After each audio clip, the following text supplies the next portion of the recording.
मिहिर 25 लाख रुपए देकर वो एंटीक पिन खरीद लेता है और जैसे ही उसके हाथ में वो पिन का बॉक्स आता है, मिहिर तेजी से उसे लेकर उस हॉल से बाहर निकल जाता है।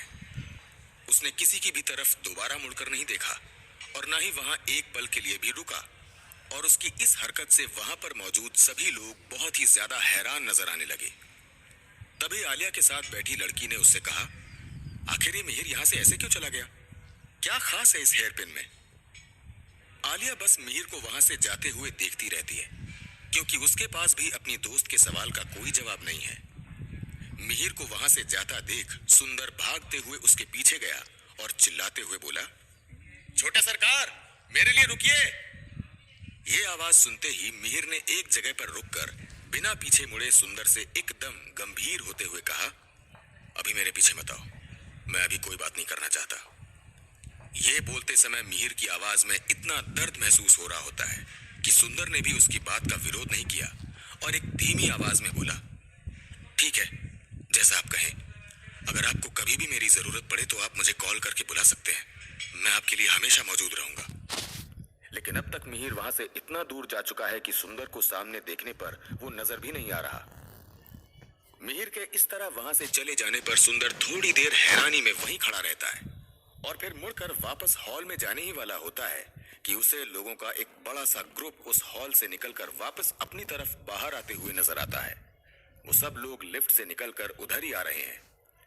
क्योंकि अब नीलामी खत्म हो गई है तो धीरे धीरे सब लोग वहां से जा रहे हैं। नीलामी की सारी वस्तुओं की बोली लगने के बाद उस चैरिटी डिनर का मोटिव भी पूरा हो गया है। उस ग्रुप के लोगों को अपनी तरफ आते देख सुंदर वहीं पर रुक गया और उन लोगों को ध्यान से देखते हुए धीमी आवाज में फुसफुसाया, मुझे लगता है ये पूरा आदित्य सिंह का ग्रुप है। ऑक्शन हॉल में ये सब उसी के आसपास तो मंडरा रहे थे। उन सब लोगों को अपनी तरफ आते देखकर सुंदर जल्दी से छिप गया, क्योंकि उसे ऐसा लगा कि वो सब लोग उसको नुकसान पहुंचा सकते हैं, क्योंकि उन लोगों ने सुंदर को मिहिर के साथ देखा था। सुंदर एक दीवार के पीछे छिप जाता है और उन लोगों का वहां से जाने का इंतजार करने लगता है। तभी सुंदर की नजर आदित्य पर पड़ती है और वो बहुत ही ज्यादा गुस्से में तेज कदमों से वहां से निकल रहा होता है। गुस्से के कारण आदित्य का चेहरा बिल्कुल लाल हो गया है। उसके साथ खड़ा उसका असिस्टेंट डरते डरते आदित्य से कहता है, सर, आपके डैड का कॉल आया था और उन्होंने आपको बहुत जल्दी से बुलाया है। ये सुनते ही आदित्य का गुस्सा और बढ़ जाता है और वो अपने दांत पीसते हुए बोलता है, डैड मुझे क्यों बुला रहे हैं ये मैं जानता हूँ, लेकिन इस सब की वजह सिर्फ वो मिहिर है। उसकी इतनी हिम्मत कि वो मेरे सामने खड़े होकर के मुझे बेवकूफ बनाए। अब मेरी बारी है, मैं भी उसे दिखाऊंगा कि आदित्य सिंह क्या चीज है। आदित्य को इतना गुस्से में देखकर उसका असिस्टेंट उससे थोड़ा दूर हो जाता है, क्योंकि ज्यादातर जब भी आदित्य इस तरह से गुस्सा होता है तो उन लोगों को ही उसका गुस्सा झेलना पड़ता है। आदित्य बहुत ही निर्दयी इंसान है और उसके साथ रहने वाले लोग उसके बारे में ये जानते हैं और इसलिए ही किसी की हिम्मत नहीं हो रही है कि उसके खिलाफ कुछ भी बोले और वो सब डर से कांप रहे हैं। तभी आदित्य के साथ काम करने वाले राघव नाम के एक लड़के ने थोड़ी हिम्मत दिखाते हुए कहा, आदित्य सर, आप नाराज मत होइए प्लीज। आदित्य गुस्से से राघव को घूरने लगा, लेकिन राघव अब भी आगे बोलता जा रहा है, सर, मिहिर ने जो किया वो बहुत गलत है, लेकिन सच कहूं तो आपने भी आज बहुत ज्यादा जल्दबाजी की है और उसी की वजह से आज की नीलामी में आपने जितना खर्च किया वो आपके बजट से बाहर हो गया है और अब हम बॉस को क्या जवाब देंगे? हो सकता है गुस्से में आकर वो आपके साथ साथ हम सबको भी सजा दे दे। राघव के पिता आदित्य के पिता के बहुत ही करीबी मुलाजिम हैं, इसलिए राघव हर समय आदित्य के साथ ही रहता है। राघव आदित्य का हम उम्र है और उसके साथ ही पला बढ़ा है और वो आदित्य को सही बात समझा रहा है, लेकिन फिर भी आदित्य उसका बॉस है, इसलिए चुपचाप उसकी बात भला कैसे सुन लेता और आदित्य का ईगो भी इस बात की परमिशन उसे नहीं देता है। इसलिए आदित्य उस लड़के की उस बात पर नाराज होते हुए बोला, डैड जो सजा देंगे वो तो बाद में देंगे, लेकिन अभी अगर तुम में से किसी ने भी मेरा बॉस बनने की कोशिश की तो फिर उसके साथ बहुत बुरा होगा। आदित्य की ये बात सुनकर राघव भी सहम जाता है और फिर आगे कुछ नहीं बोलता। आदित्य को भी रह रहकर अपनी आंखों के सामने मिहिर का चेहरा ही नजर आ रहा है और उसके घमंडी चेहरे को याद कर करके ही आदित्य ने अपना गुस्सा अपने साथियों पर निकाल दिया है, लेकिन अपने मन के अंदर कहीं ना कहीं आदित्य भी इस बात को जानता है कि उसने आज जो कुछ भी किया है वो उसे नहीं करना चाहिए था और अब उसे सच में अपने डैड का गुस्सा झेलना होगा। फिर तुरंत ही आदित्य अपने साथियों को समझाते हुए उनकी तरफ देखकर बोला, तुम सब पैसों की चिंता मत करो, मैं इतने अमीर बिजनेसमैन का इकलौता वारिस हूं और डैड के बाद सारा बिजनेस मेरा ही तो है। तो क्या हो गया अगर आज मैंने अपनी लिमिट से कुछ ज्यादा पैसे खर्च कर लिए?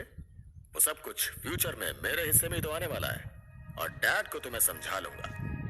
अपने पिता का नाम आने पर आदित्य ने बहुत ही रिस्पेक्टफुली उनका नाम लेकर एकदम शांत होते हुए कहा, लेकिन असल में उसका दिल बहुत ही ज्यादा तेजी से धड़क रहा है और इतने ज्यादा पैसे खर्च करने के बाद अब अपने पिता का सामना करने में डर तो आदित्य को भी लग रहा है।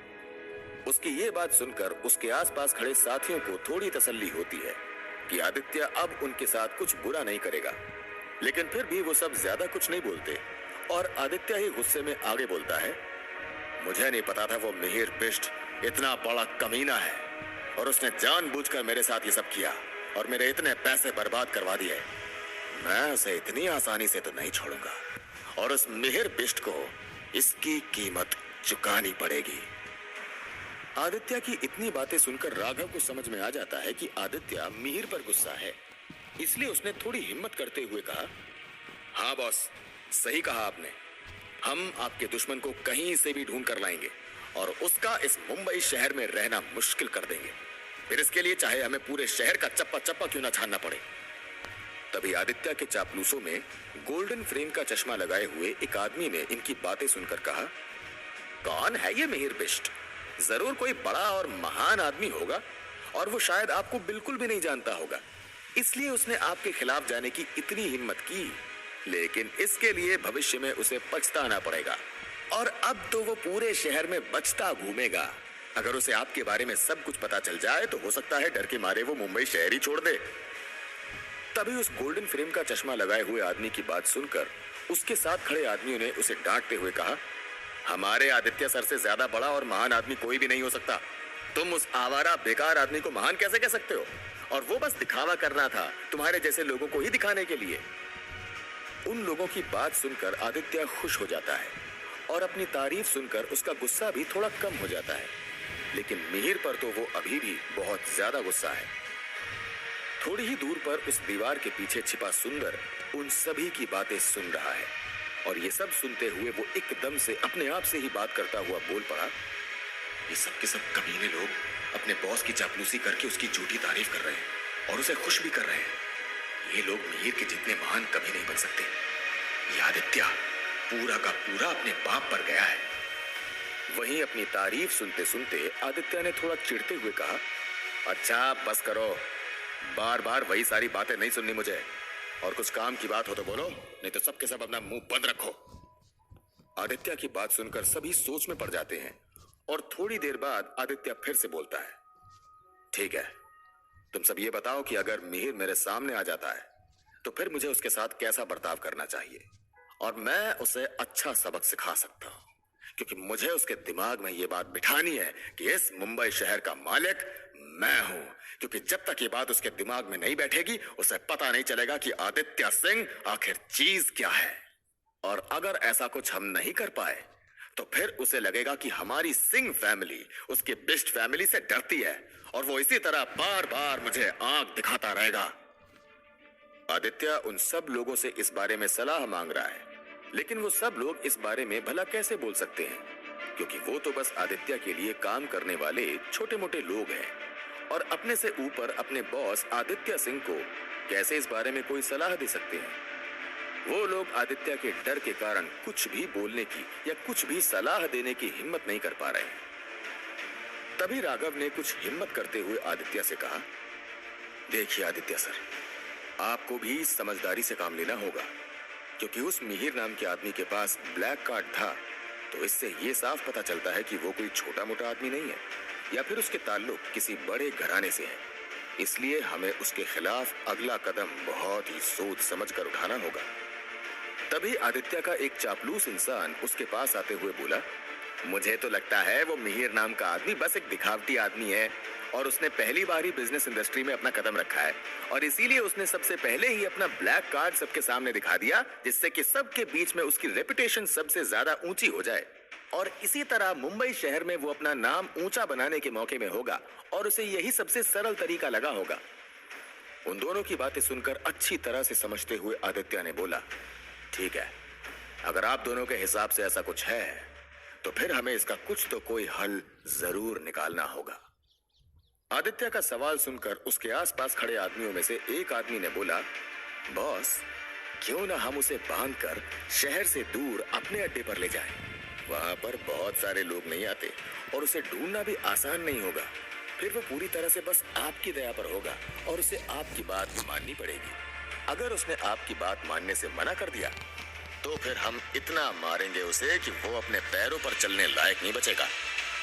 उस आदमी की बात सुनकर आदित्य सिंह ने कुछ भी नहीं कहा, क्योंकि उसे इस आदमी का आइडिया इतना ज्यादा पसंद नहीं आया, क्योंकि वो एक बार पहले भी मिहिर को किडनैप करके देख चुका है। आदित्य ये बात जानता है कि मिहिर को काबू में करना इतना आसान नहीं है। तभी कुछ सोचते हुए आदित्य ने राघव से कहा, राघव, हमें कुछ ऐसा करना होगा जिससे वो मिहिर अपने घुटने मेरे आगे टेक दे। उसकी कोई कमजोरी ढूंढो और उसे मजबूर कर दो कि वो मेरे सामने माफी मांगने को तैयार हो जाए, या फिर हमें किसी ऐसे इंसान की मदद लेनी होगी जो मिहिर को पकड़कर हमारे सामने ला सके। इतना कहकर आदित्य जोर जोर से हंसने लगता है।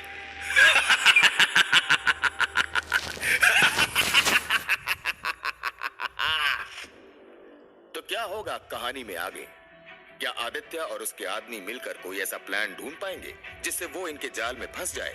और क्या था स्पेशल ऐसा उस हेयर पिन में जिसके लिए मिहिर ने 25 लाख की बोली लगाई और उसे लेकर वो वहां से चला गया? जानने के लिए सुनते रहिए रईसज़ादा, सिर्फ